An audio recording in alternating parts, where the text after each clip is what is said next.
தேவனை குறித்ததான பயத்தையும், தேவனை குறித்ததான பக்தியையும், தேவனை குறித்ததான உணர்வையும் அந்த பிள்ளைகளுக்குள்ள வரணும்.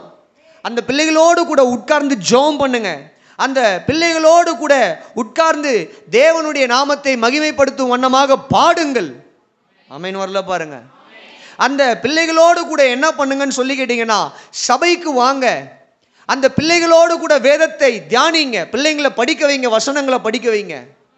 இது எல்லாமே நீங்க அவர்களை தேவ உணர்வுள்ளவர்களாய் மாற்றி கொண்டிருக்கிறீர்கள். ஆமென்.